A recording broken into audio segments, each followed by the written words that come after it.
اہل مکہ نے جو سلوک کیا وہ کسی سے بھی مخفی نہیں ہے. پتھر مارے، گڑھے کھودے، کانٹے بچھائے، اجریاں ڈالی، اپنے گھروں کے کوڑے لا کے حضور کے گھر کے سامنے رکھ دیے.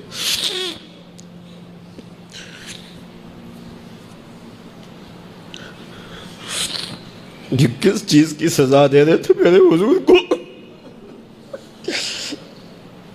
میرے حضور علیہ السلام نے پھر طائف کا سفر کیا کہ شاید وہ لوگ میری بات کو سن لیں،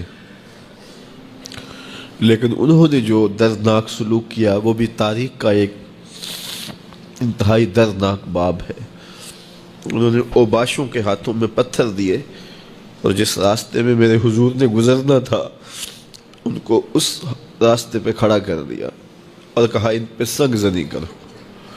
اور وہ آقا کریم پہ پتھر مارتے، حضور کے پاؤں پہ پتھر مارتے. آقا کریم علیہ السلام پاؤں اٹھاتے تو وہ دوسرے پاؤں پہ مارتے. پھر حضور شدت درد سے بیٹھ جاتے تو ان کے دو غنڈے دائیں بائیں سے آگے بڑھتے اور حضور کو کندھوں سے پکڑ کے اٹھاتے، پھر سنگ باری کرتے.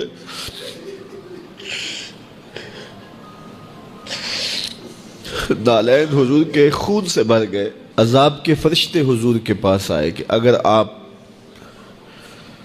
بد دعا بول دیں تو ابھی ہم ان پہاڑوں کو جوڑ دیتے ہیں اور یہ طائف کے لوگ پس جائیں گے ان پہاڑوں کے درمیان. آسمان سے پتھر اتریں گے، ان کے سر کچل دیے جائیں جنہوں نے آپ کو دکھ دیے.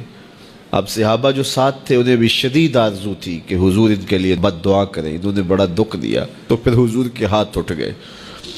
صحابہ کا خیال یہ تھا کہ ابھی حضور کی زبان کھلے گی اور بد دعا کے لفظ نکلیں گے اور یہ پیس دیے جائیں گے. لیکن جب وہ لب کھلے، وہ پتلی پتلی گلے قدس کی پتیاں، وہ لب ہائے دور جب کھلے تو لفظ کیا تھے؟ اے اللہ میری قوم کو ہدایت دے دے، یہ مجھے جانتی نہیں.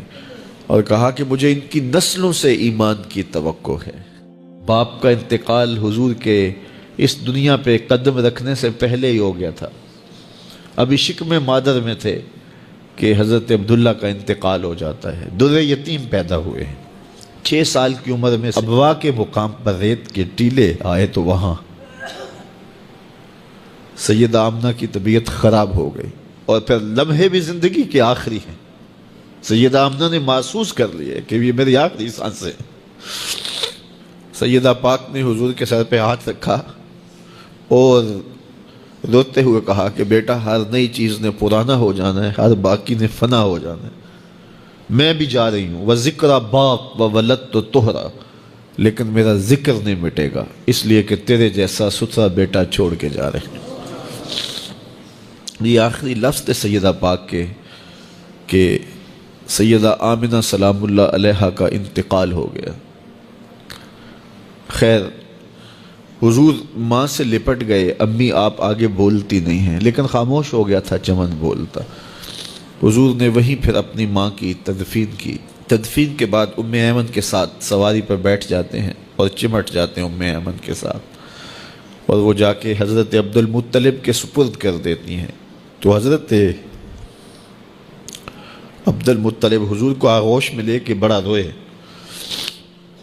اور ام ایمن سے کہا کہ میرے اس بیٹے کا تم نے خاص خیال رکھنا ہے.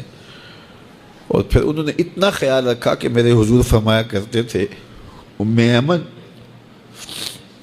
میری ماں کے بعد میری ماں ہے. 2 سال کے بعد حضرت عبد المطلب کا بھی انتقال ہو گیا.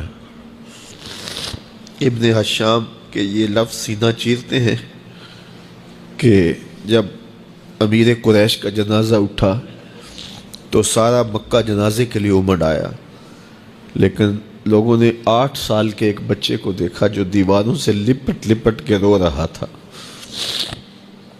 آج یہ سہارا بچھن گیا تھا. پھر چچا کی کفالت میں آئے. پھر ایک وقت آیا کہ وہ بھی اس دنیا کو چھوڑ گئے، اور اسی سال حضور کی اہلیہ کا انتقال بھی ہوا، اور اس سال کا نام عام الحزن، دکھوں کا سال رکھا. جو امت کے حق تھے حضور نے وہ ادا کیے. لیکن امت کے ذمے جو حقوق تھے پیغمبر کے لیے، آج امت نے سوچنا ہے کہ امت نے کیا وہ حقوق پورے کیے؟ جس طرح طائف کے بازاروں سے لے کے مکے کی گلیوں تک اذیتیں سہی، تکلیفیں گوارا کی، مقاومتیں، مخالفتیں، نکتہ چینیوں کے طوفان، ناموافق حالات کے جھگڑ، اذیتیں، کسے ہوئے آوازیں، کیا کچھ نہیں تھا۔ ذرا پلٹ کے مکے کی تاریخ تو دیکھو، حضرت سمیہ کے بدن میں اترتا ہوا خنجر تو دیکھو، حضرت یاسر کو تڑپ کے جان دیتے ہوئے تو دیکھو، اور پھر دیکھو کہ میرے اور آپ کے آقا و مولا کس طرح سے عزم و ثبات کے ساتھ، کس طرح تندہی کے ساتھ، کس طرح اللہ کے پیغام کے ابلاغ کے لیے کوشاں رہے۔ گھر میں فاقے تھے، کئی دن تک چولہا نہیں جلا، لیکن تبلیغ کے تسلسل میں فرق نہیں آیا، اور پھر تبلیغی عمل کو کسی غرض سے بھی ملوث نہیں ہونے دیا۔ لا اسألکم علیہ اجرا اس پہ شاہد عادل ہے۔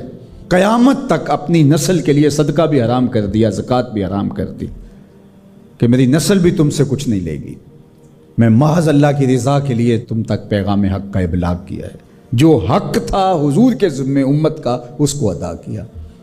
اب امت کے ذمے جو حق ہیں، ذرا امت ایک لمحے کے لیے سوچے کہ وہ حق ادا کیا۔ سب سے پہلا حق جو امت کے ذمے عائد ہوتا ہے وہ ہے ایمان بالرسول، نبی پر ایمان لانا۔ ایمان لانے کا مطلب کیا ہے؟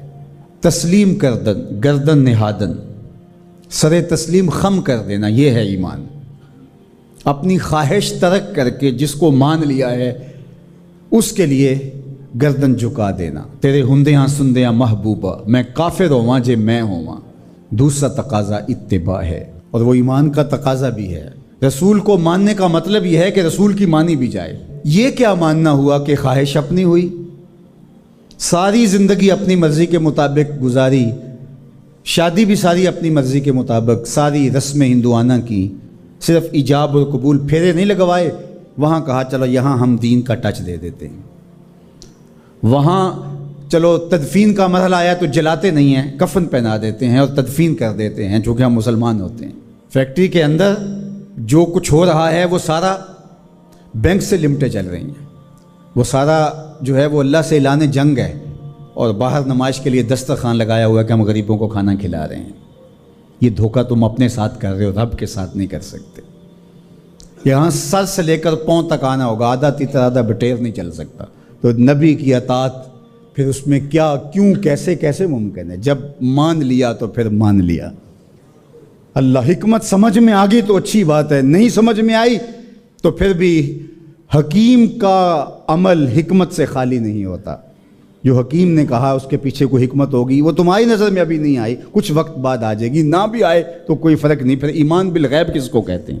تو اللہ اس کے رسول کی مان لینا کہ بس ہمارے ذمے ان کا حق ہے، ان کی ماننا ہمارا حق ہے، اطاعت ہمارا حق ہے، تو بس یہ کافی ہے۔ اب صحابہ کی زندگیاں دیکھ لیجیے، انہیں حکمت نہیں پوچھی، حضور خطبہ دے رہے ہیں اور فرمایا لوگوں بیٹھ جاؤ، یہ باہر رش ہو رہا ہے نا سامنے، تو فرمایا بیٹھ جاؤ۔ حضور کی آواز بلند تھی، بنو غنم میں صحابی آ رہے تھے، وہ وہیں بیٹھ گئے۔ اللہ اکبر۔ کسی نے کہا تم یہاں بیٹھے ہو، کہ حضور نے کہہ دیا اور بیٹھ گئے۔ اللہ اکبر۔ تو یہ ہے اطاعت، یہ ہے فرما برداری، یہ ہے زندگی کا جمال۔